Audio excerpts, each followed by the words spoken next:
Graça e paz. Glorificado seja o nome do Senhor. Calor aí hoje? Muito calor, hein?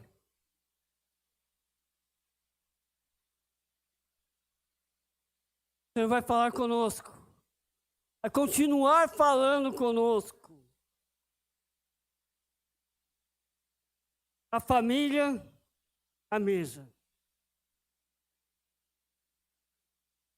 Eu preguei algo parecido alguns meses atrás, um título parecido,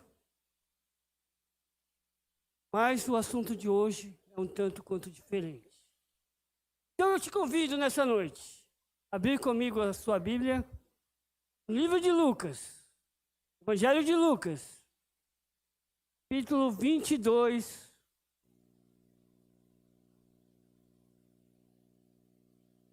a partir do verso 24.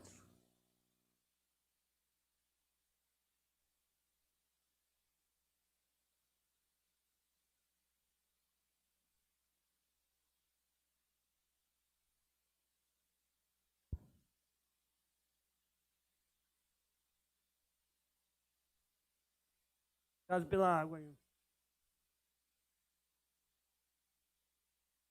Lucas,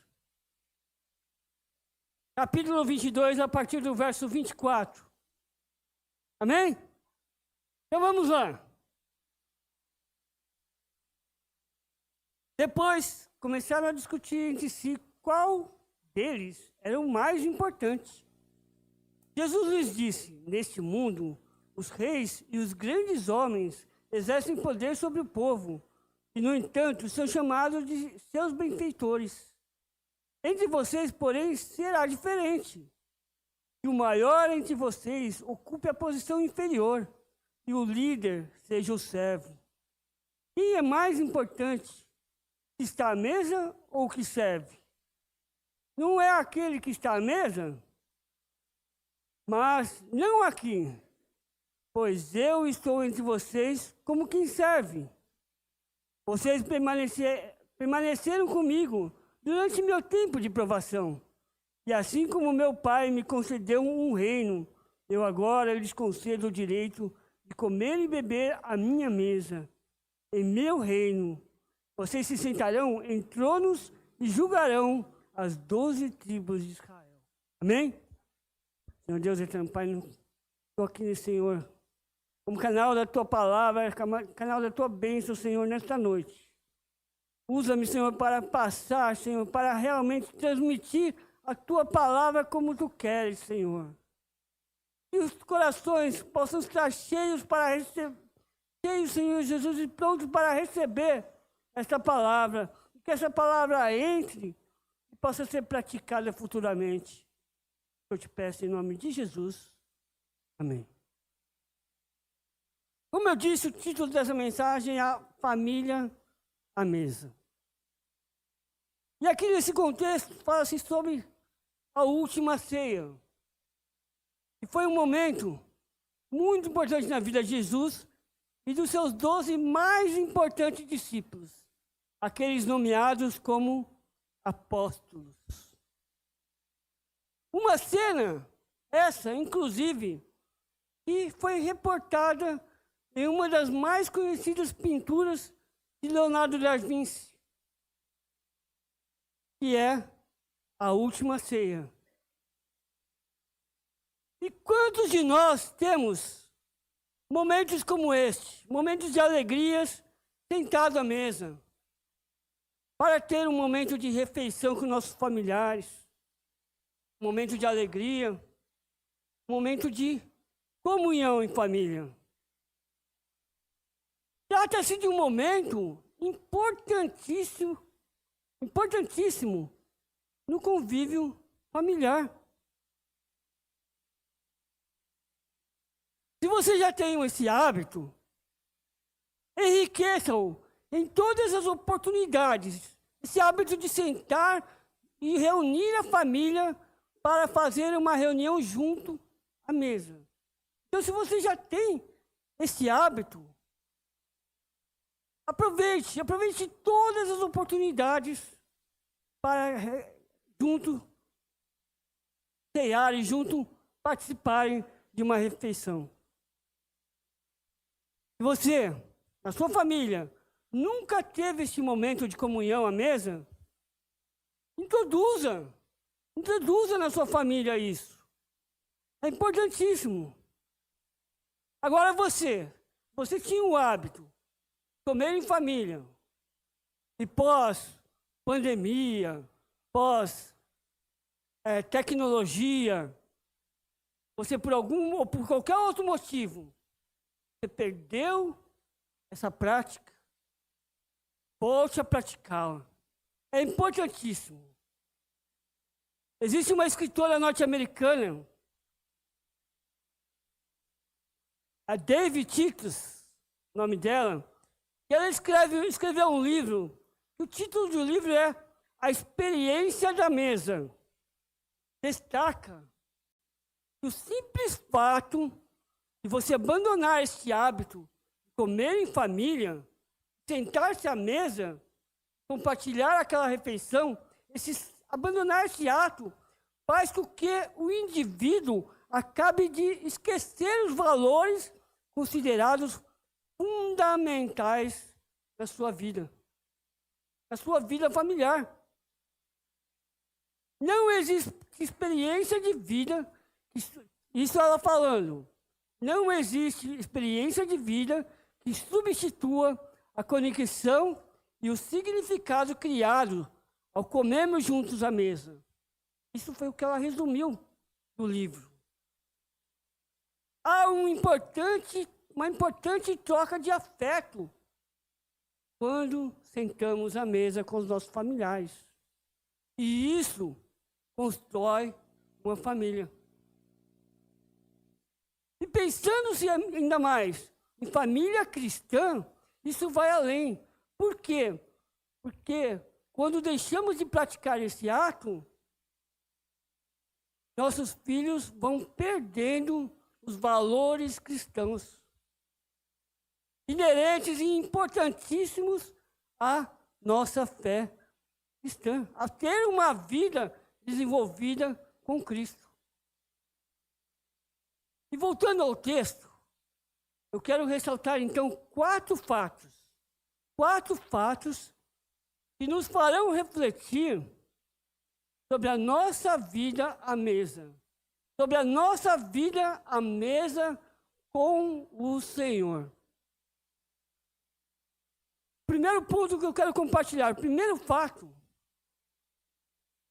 que vemos nesse texto é uma discussão inapropriada. Está logo ali no verso 24, que diz assim, olha: depois começaram a discutir entre si qual deles era o mais importante. Nesse versículo identificamos que os discípulos começaram a discutir entre eles algo que não fazia sentido, algo que era inerente para aquele momento, principalmente pelo momento em que eles estavam passando. O momento em que eles estavam passando, a morte, a crucificação de Jesus estava chegando, estava se aproximando. E ele tinha acabado de profetizar, acabado de dizer ali, que um dos seus apóstolos, um dos seus discípulos, iria traí-lo. Ele já estava falando sobre Judas Iscariotes.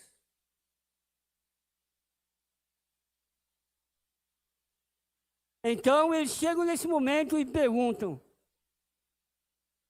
quem seria o maior? Eles estão ali passando por aquele momento de comunhão. Estavam à mesa como o quê? Como uma família à mesa. Estavam passando por aquele momento. E começam a discutir algo muito inapropriado para aquele momento. Quem é o maior? Quem seria o mais importante? Quem é que poderíamos chamar de braço direito de Jesus? Conhece esse termo, né? Braço direito. Aquele mais importante ali para a sua vida. Eles estavam discutindo isso. Quem seria o mais importante?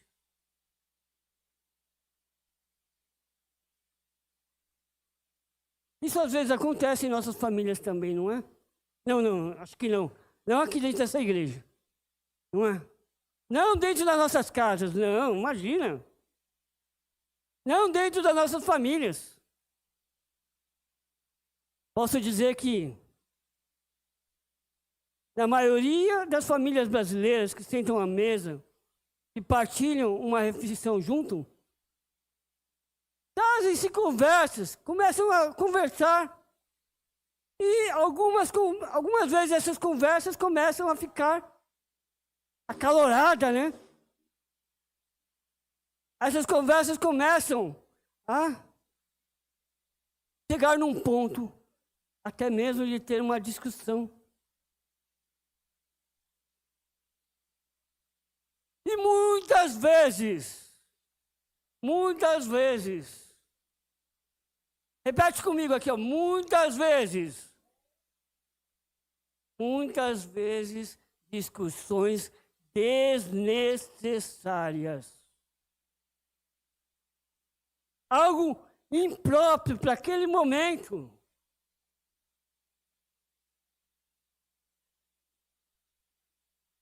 E muitas vezes, olha pensando em você mesmo, muitas vezes essas discussões começam por...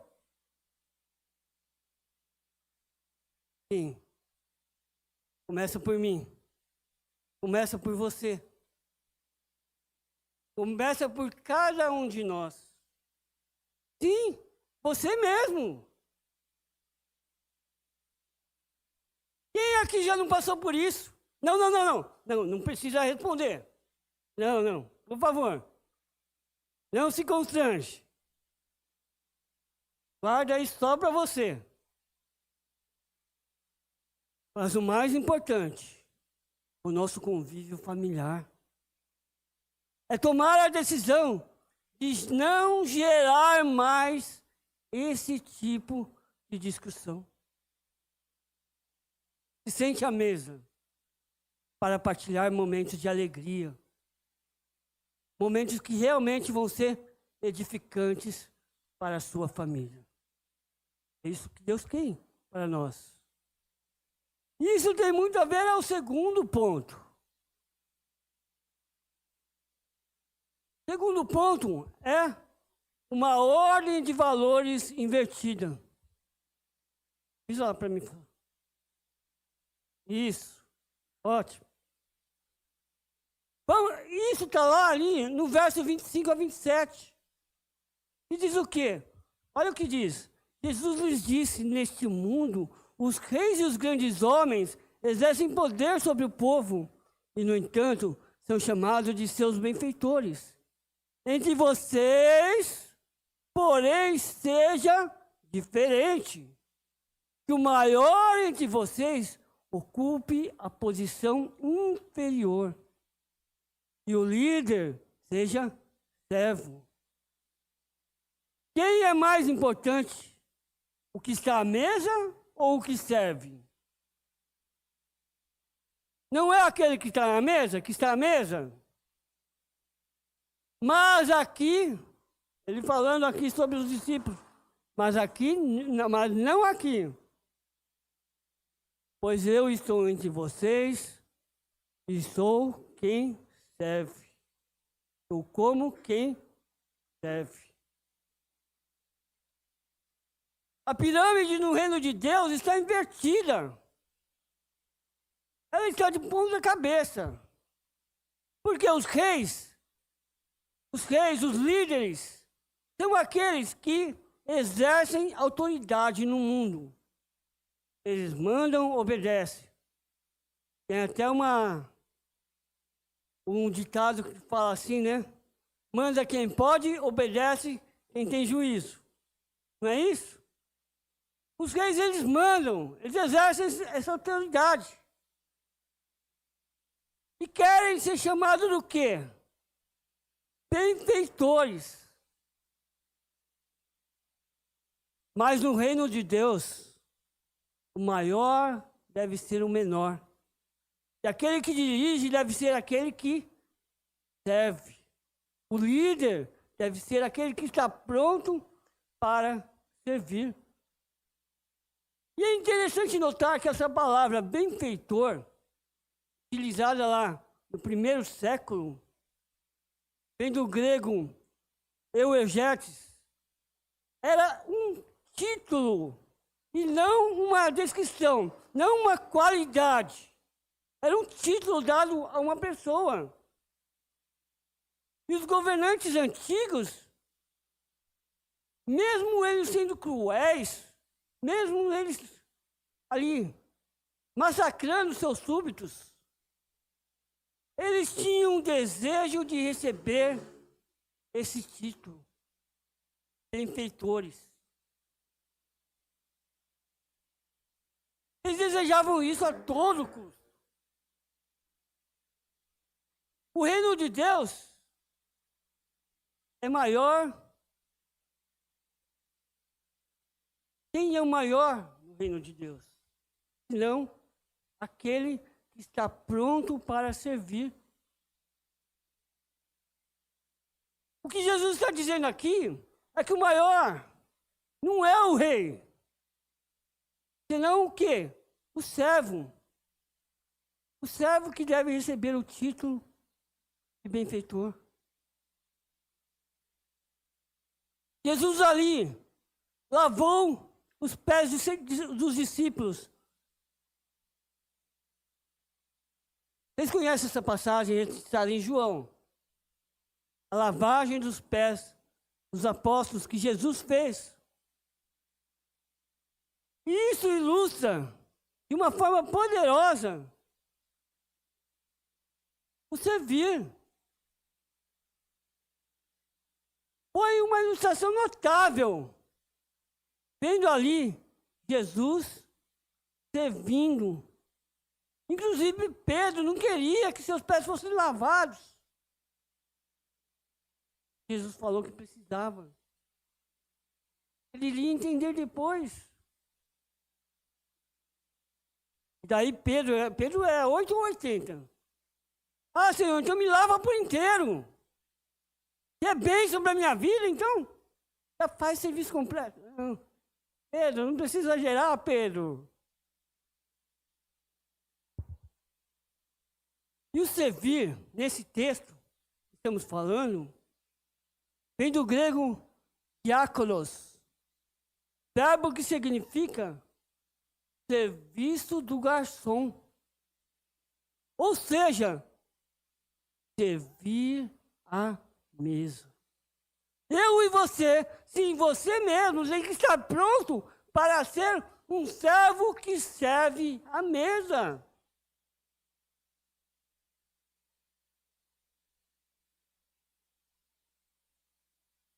E hoje em dia, o que temos visto? Muitas pessoas querendo se impor, querendo mostrar os seus títulos,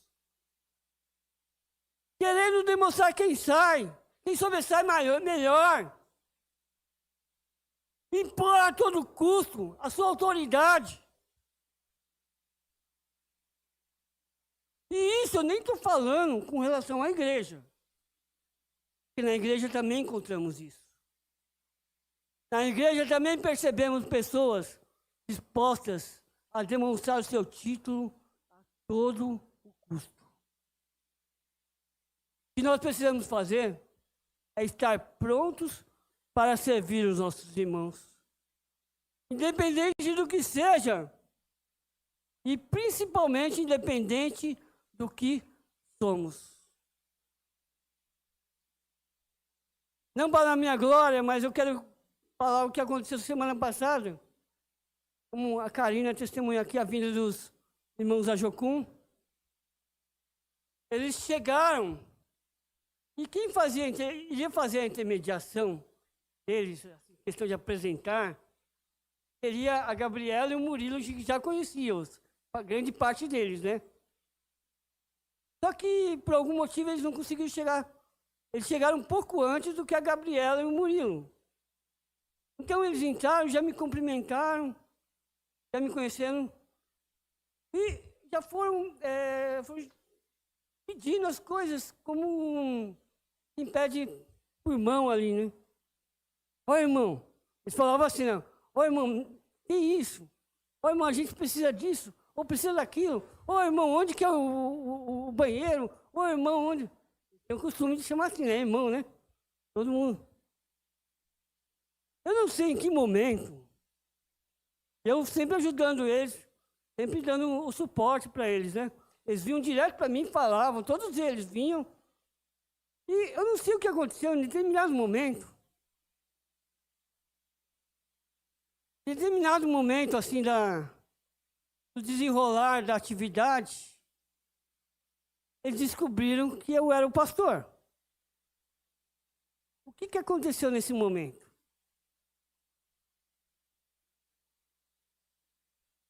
Eles pararam de vir falar comigo direto. Ou pedia para a Gabriela, pedia para o Murilo. E até quando o missionário chegou, pediu para o missionário vir falar comigo. Por que isso? Pastor é ser humano, gente. Erra da mesma forma. Precisamos entender que nós todos estamos dispostos, temos que estar dispostos a ser servos. Independente do título que tenha. Por favor, não se sinta dessa forma. Todos os líderes, todos, sem exceção, somos falhos, erramos. Mas o que mais importante, que eu e você esteja pronto para ajudar as pessoas a servir a mesa. Servir a família à mesa. Esteja pronto para servir a família espiritual, independente qualquer que seja a sua situação. O que é mais importante é cumprir a recomendação do próprio Senhor Jesus. Vocês não precisam abrir, está lá em Mateus 6, 3-4, que diz: mas quando ajudarem alguém necessitado, não deixe que a mão esquerda saiba o que a direita está fazendo. Dê sua ajuda em segredo. Seu Pai, que observa em segredo, os recompensará. Então, quando você está pronto para servir o seu irmão, ajudar o seu irmão em todas as situações, não precisa sair falando para todo mundo: olha, eu fiz isso pelo meu irmão. Não. Esteja pronto somente para servir. E quero abrir um parênteses aqui, agradecer os irmãos que limparam aí a lateral da igreja, estava bem suja no decorrer dessa semana. Quero agradecer os irmãos que fizeram isso, né? E o importante é que eu e você estejamos prontos para servir a igreja. Servir na igreja e a igreja. Sirvam ao Senhor na medida do possível, em segredo. Por que isso? Porque eu estou falando na medida do possível, porque vão existir situações em que você vai precisar falar: olha, pastor, eu preciso te falar uma situação que está ocorrendo com o irmão, precisamos ajudá-lo, ou assim por diante. Existem situações que você vai ter que abrir para a liderança, algo que vai para ajudar. Mas, à medida do possível, ajude em segredo. Terceiro ponto. Uma fidelidade destacada. Está ali no verso 28. Vocês permaneceram comigo durante meu tempo de provação.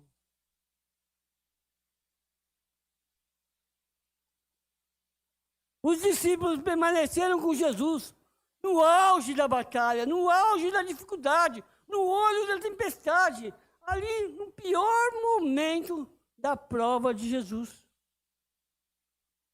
Enquanto ali os grandes líderes da religião judaica, daquela região, tramavam pela morte de Jesus, seus discípulos estavam ali ao seu lado. Enquanto aquelas autoridades religiosas e políticas ajuntavam-se para levá-lo morto, seus discípulos estavam juntos com ele nas tentações, nas dificuldades. Assim nós devemos ser com os nossos líderes. Eu falo nossos líderes porque assim também tem que ser eu, o meu líder da denominação. Eu tenho que estar pronto para ajudá-los.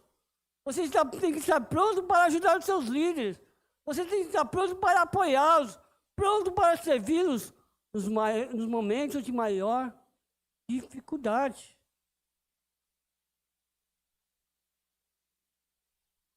Eu costumo falar uma coisa que aprendi há alguns anos, que é o seguinte: ser igreja do Senhor Jesus não é fácil,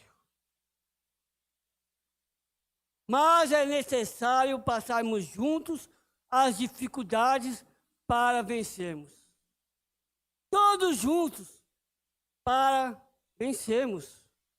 Precisamos nos dispor a servir os nossos líderes, para que eles possam vir e nos servir. Precisamos ajudar os nossos líderes para que eles possam estar prontos para nos ajudar. A nossa busca tem que ser algo como sermos igual Arão e Hur, que ajudaram Moisés a manter os braços erguidos. Você conhece essa passagem? Não dá para ver tão bem ali, né? Está bem ruim ali a imagem. Mas vocês conhecem essa passagem? Em que os israelitas estavam na batalha. E enquanto Moisés levantava os seus braços, os israelitas venciam a batalha. Só que mantinha os braços levantados por 5 minutos, 10 minutos, meia hora, 1 hora. Difícil. Já fez esse teste? Já? Qual que é o seu recorde? Vai, vamos lá, vamos ver. 20 minutos? 2 horas? Olha. Isso que é bom, a aeronáutica, né? Olha. Mas ali Moisés não conseguia manter o braço levantado. Imagine na idade avançada de Moisés. Então, o que ele precisou? Precisou que Hur e Arão segurassem os seus braços levantados, o braço de Moisés levantados, apoiassem o braço de Moisés, para que os braços ficassem levantados. Assim nós devemos fazer, apoiar os nossos líderes. Tem que ser o nosso desejo ajudar, servir os nossos líderes. Tem uma música da minha época que dizia assim, ó. Era mais ou menos assim: eu preciso de você, você precisa de mim, nós precisamos de Cristo até o fim, sem parar, sem vacilar, sem temer, sem chorar. Os corinhos do pastor, né? O corinho do pastor Celestino, Isso. essa música que nós devemos cantar para cada um de nós. Eu preciso de você. Você precisa de mim. E nós precisamos de Cristo até o fim. Não perca isso. Seja pronto para ajudar.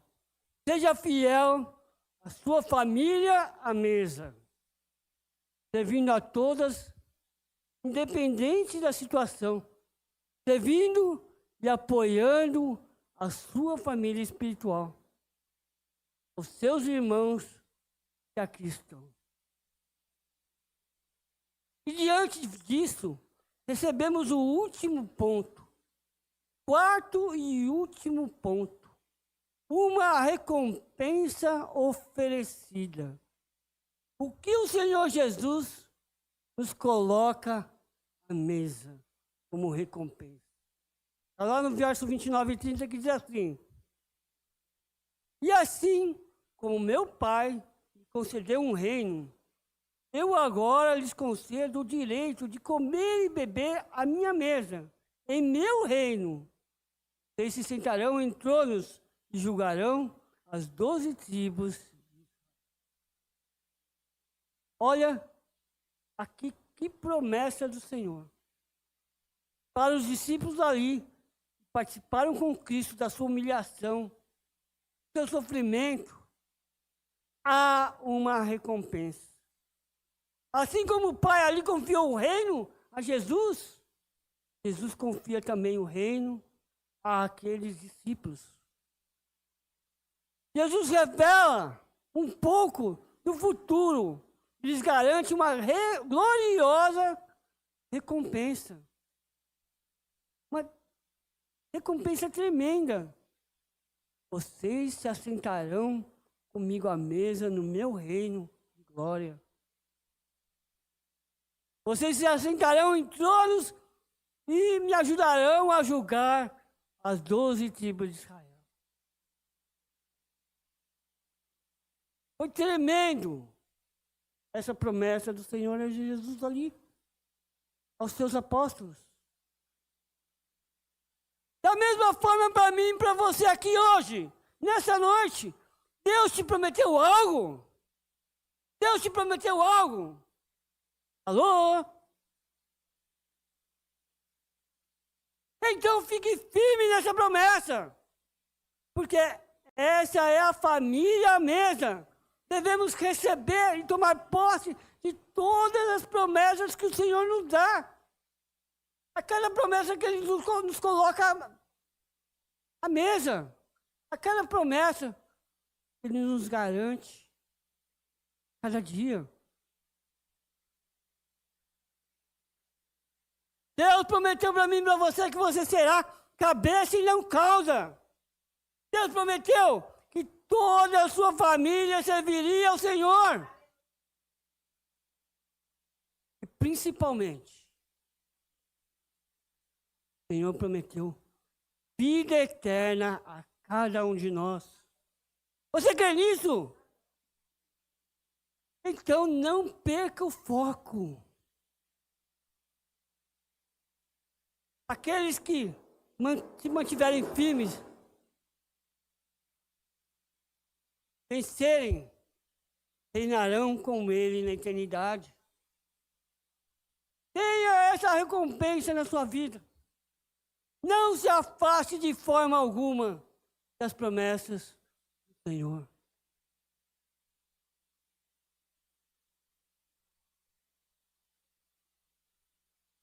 Todos esses 4 pontos,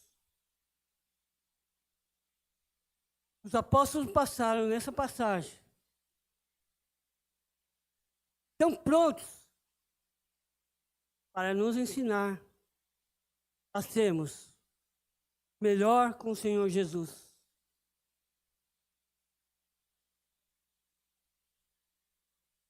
Guarde esses pontos.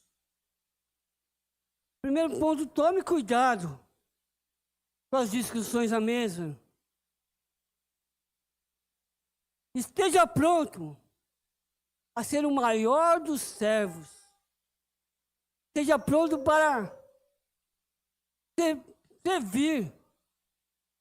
esteja pronto para fazer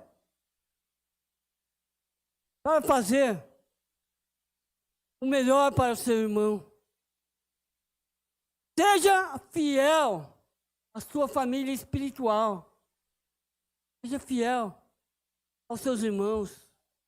E por fim, guarde a promessa, guarde as promessas que Deus tem para a sua vida. Tenha uma família à mesa. Amém?